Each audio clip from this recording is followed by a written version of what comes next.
You're here because you want to learn all about microneedling. I'm Kim. I've been on YouTube for almost 3 years, microneedling my skin. It's become apparent to me that people really want more microneedling information. So that is what I'm about to give you. And I wrote a blog post to go all along with this. So if you are more of a reader type person and you like to be able to reference things easily, then check out the blog post. It's linked below. So essentially, microneedling put my channel on the map. I love microneedling for a million different reasons. It's improved my skin tremendously, and I have a video where I show you 1 year of microneedling, and I think it's pretty transformative. And if you're thinking about it, let's talk about your options and what might be the best for you. And you probably have an idea of microneedling because you just searched it up. But if you have no idea and somehow this video just came across you on YouTube, let me tell you, microneedling is essentially stabbing your face 1,000,000 times with either a roller, a stamp, or a microneedling pen such as this. Now, the whole point of it is to induce collagen. As we age, we lose collagen and elastin. Those things in our skin just stop being there. They just kind of like get old and saggy. They lose their like rigid, like strong, bouncy characteristic, and they come like kind of limp and they break. That's just what happens from UV photo damage, all of these like free radicals that are flying around attacking us, and just the fact that as human beings, we are meant to thrive and then we go down. Over the last 10 years, I've definitely noticed that my skin has changed and drooped or kind of gotten looser. And some of that has to do with the fact that I had 4 kids in 5 years and I had huge weight swings with those. When I lost all the weight, then I felt like my face kind of like fell down. Microneedling is going to help firm up that skin. It's also going to help improve any scars you have, because when you tear up that skin, that fibrous tissue that created that scar, you're going to help remodel it and smooth it out. Microneedling not only can just like rejuvenate your skin if you don't have any scars and also help get more products deeper into your skin, it can also help resurface large pores, acne scars, chickenpox scars. It's just so good at helping cause your skin to want to grow. When you cause damage to your skin, which is what the trauma is of the pins pricking your skin, that immediately causes your skin to be like, oh my gosh, something happened to us. We have to do something. So then it starts sending in blood, it starts sending in fibroblasts, it starts sending in all these things to help rebuild itself, right? Because you just like stabbed a hole into your skin. And the skin is like, we don't like that, we have to fix it. This does not happen overnight. Collagen induction is not one of those things that you do once and you're like, oh my gosh, I look so much younger. No, it takes time and it takes consistency. So if you want to microneedle and actually see changes, and this is the reason people are doing it at home. You go to a salon or an esthetician or a doctor's office and you get microneedling done, but you need to do it a lot. It's not like you just do one session and all of a sudden your life has changed. No, you need to be consistent. And I've been consistent for nearly 3 years every single month doing microneedling. And that is what has caused my skin to feel tight. I don't like see any pores. My skin is just very, very tight. People ask me all the time which microneedling pen they should buy. You guys, you need to buy the pen that fits your budget. You just need something that you can first afford and 2, you're going to be consistent with. And I have the A1, the A6, the A7, the M8, and I have my Illuma pen. And I'll tell you, the A1 was with me forever. Like it's my first pen. I bought it off of eBay for like $300 almost 10 years ago. I have used that thing and it is still going strong. But with that said, as the models have improved and popped up over time, I've bought other ones or I've been given ones and I've just tried them all. So that I think does allow me to speak to this. But again, you're picking one for yourself. So me telling you that you should buy this one, I don't think that's fair. I want to give you some understanding of why I think certain ones are better than them. So number one, A1 is ideal because it's very affordable. Now, they have revamped the A1. So for instance, on Amazon or on Dr. Pen USA, you will see that the A1 is kind of turquoisey and it's been redone. But the original A1 like I had is down to like $50 on eBay. So I'll link to all these things below, but just keep in mind, it's the same pen. They like repackaged it. So I think the original A1 is great. And if you're just doing it for yourself at home, just get the A1. The A1 will serve you fine. So I kind of skip over the A6 and the A7, not because they're bad pens. I just feel like when they got to the M8, it really improved. I really think that if you have more in your budget, you should look at the M8. The M8 feels most similar to my professional Illuma pen, and that's the reason I kind of jumped from the A1 to the M8 because the A6, the A7, they all kind of have similar price points as they make their way to the M8, and then there's the M8. So I don't think that you really need to spend a ton of money. However, if you were going to be like looking at the A1 for budget friendly, yes. If you're looking at DIY at home and you have a little bit more money and you want the M8, yes, because that's going to be a power horse. And then finally, if you are an esthetician or you plan on doing this for someone, now you need to be licensed to sell this service, at least in the United States. So if you're buying a pen because you're an esthetician, you plan on doing this on people, then the Illuma pen might be the best choice for you because it is a very expensive microneedling pen, but it's also very affordable in the professional sphere of pens, if that makes sense. And I feel like it does a much better job of like really penetrating my skin, but like in a non-tearing type of way. And I wouldn't say that the Dr. Pen tears up my skin either, but I will say that the motor in it just isn't quite as strong as the Illuma pen. The next question I get all the time is, which cartridge should I buy? Okay, so when I first started out, there wasn't a lot of information on any of this stuff, like including cartridges. For the longest time, for years and years and years, the only cartridge I ever used was the 36 pin on my A1. And it was fantastic. We got lots of serums, lots of hydration, lots of resurfacing into my skin, and it worked great. But as I've learned over time, and this has taken time because there was no information and finally it started kind of like coming out, the less amount of pins equals more aggressive type of stabbing. Think about it like this. If you have one pencil and you like pop it through something like a piece of paper, it's probably gonna go through. But if you take like a stack of pencils and try to like ram it through a piece of paper, it probably isn't. And so I think about that in the same way I do about these cartridges. When you have the 9 or the 12 pin cartridge, you have very few pins for the space. So you have like little pins, but there's like space around them. And you can see in it that the skin can easily go around each one of these little stabs because there's so much space between the pin and vacancy. Versus here is a 36 cartridge. I believe this goes to my A1. You can see that the pins are so much tighter to one another that really in between them, you're not gonna have much skin. It's better if you're trying to resurface a scar to have more space around each needle. So with that in mind, if you're resurfacing scars in particular, you're gonna wanna look at the lower pin cartridges, like the 9s, the 12s, and even the M8 came out with this 16 cartridge, which I think is kind of a nice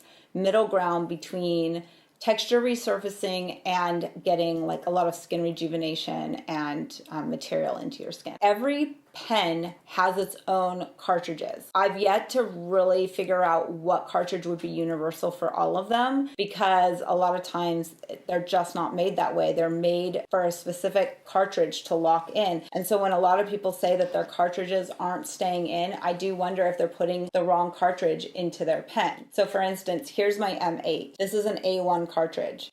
It will not work on this pen. So if you buy this for some reason to go with your M8, they're not going to work. Now this one actually does lock down on my A6. So I think that's the reason I ended up with so many of these cartridges is because I realized that it looked like this A1 cartridge actually worked really well with the A6. The other thing that I want to bring to your attention is when you are loading a cartridge, you need to make sure that your pen is dialed down to a 0. If it's not, then your cartridge is getting loaded in incorrectly. So you need to make sure it's loaded in when it's at a 0. You pop it in and then you turn it to make sure that these little grooves are locked in correctly. Not all cartridges come with caps anymore. This was like an old way of doing it. And now you can turn it on and you can dial it up in depth. At this point, I think the other thing to really talk about and cover is that people will be like, well, what speed should I be doing with what depth? Okay, this is a really easy concept to get, but you're gonna have to troubleshoot it for yourself and your own skin. So for instance, if I wanna go really deep into my skin, like I wanna go to 2 millimeters deep, let's say, well then that means that I'm gonna slow my pen down to its slowest rate because it needs time to be able to come up and then go back down, right? Because it's deeper. If I was going really, really shallow, like I was going under 1 millimeter, maybe doing like 0.5, then I could speed it up because it's not going as deep. It's not having to move as far, essentially. So it can go faster, because I'm not having to move as far. So I think this is the biggest thing that people don't understand is when you're going deep, you need to slow your pen down, and when you're going shallow, you can speed it up. Let's see what else did in here. The next question is what am I microneedling with? Like, what serums to use? There's like a world of them. How do I know? There is a world of them. It really comes down to like you picking the things that you feel confident in and playing with it. So you don't need really expensive serums to microneedle with. You do need a slip to be able to glide the pen across your face so it's not constantly like stopping or scratching you. But also, if you're pricking yourself and you're kind of opening up the skin in that barrier, why not use that time to infuse the best products, the best growth agents, all of those kinds of things deeper into your skin if that's what you want to do. Really quick, the cheapest, greatest hyaluronic acid to microneedle with has to be this Coste Baja from Amazon. It's really inexpensive. It has a really good molecular weight for microneedling, meaning that your skin will take it very easily. This is like $10. You can even buy like a bigger bottle of it for I think $14, but this stuff is great. I still use this stuff all the time,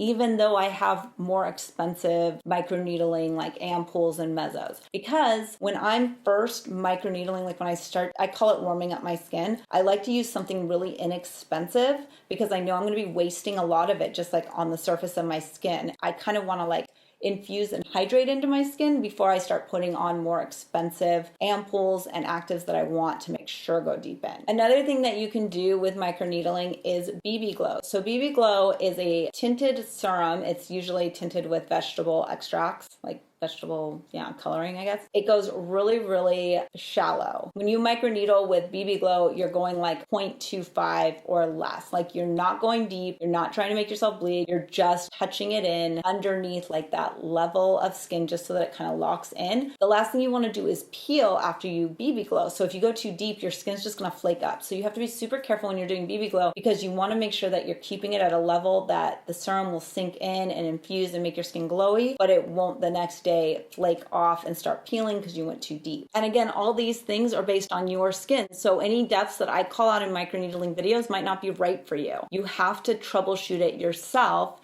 and see, but I hope that my experiences kind of give you an idea of like, okay, this is what I should be thinking about, or like this is the concept, and then you can adjust for yourself. One of the things that I microneedle with a lot is stem cell. I link to this below. This is from Cell Termi. Basically, you have a stem cell powder and then you mix it with this pure and you put it on your skin as you're microneedling. And this gets stem cells really deep into your skin, and these are umbilical cord stem cells. And again, it is linked below if you want these stem cells. You're not ordering from overseas. Not that there's anything wrong with ordering from overseas because I buy so much from overseas. I just know that some people have issues. The other thing is like these Miracle L and M elastin liquid facelifts. Now these are meant to actually be syringed in with a mezzo needle. However, if you want to try to microneedle them in, I have tried that. I don't think I got really the results from it that I wanted. And these are pretty expensive. These are like $60 or $70 a little vial. So it's not like you want to waste this stuff. I would say that as you're looking through the sites at different skin boosters and mezzos, just keep that in mind. When you are planning on microneedling things in, you will have a lot of waste and loss. So you might want to reserve this for when you get up the nerve to do mezzo injections, which might not be too far away. The other thing that I've done is I've microneedled with Retin-A. This is great if you want to really help peel your skin off and give it like a massive glow, because by putting Retin-A deeper into the skin, you really are going to lift up those layers and brighten the skin and tighten the skin. This is an idea for kind of like stepping up your microneedling after you've done like hyaluronic acid for a while and you're like, oh, I want to do something else. I've microneedled with Curanex before, and this is an intense glow and shine booster. This one's not as expensive as some of the other ones. This one is meant to also be a mezzo, but you can microneedle, and it's more,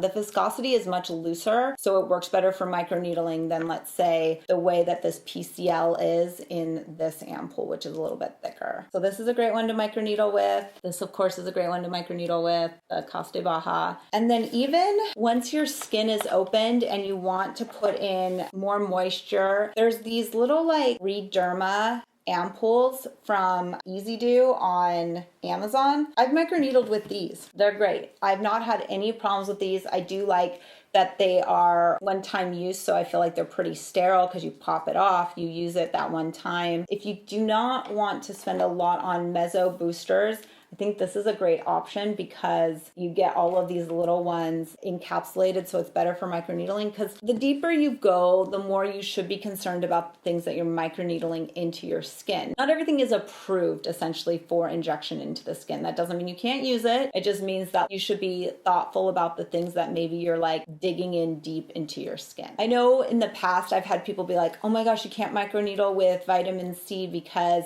it will like leave granulomas in your skin. I have not had that experience, and there are still places that professionally microneedle people and infuse vitamin C into their skin. With that said, you should do the research before you microneedle with vitamin C or anything, right? You need to make the choice for yourself. I've never had a problem with vitamin C, but back in the day, a lot of people would critique me for using vitamin C when I microneedled. The other questions I get asked all the time is, how often can I microneedle? For me, I microneedle like once a month. I've shared it online. I share it all the time. In fact, right after this video, I'm going to microneedle. So next week's video will be the actual microneedling session that will accompany this video. I want you to know that it really comes down to yourself and your healing and what your skin needs. A good session for me is 2 millimeters.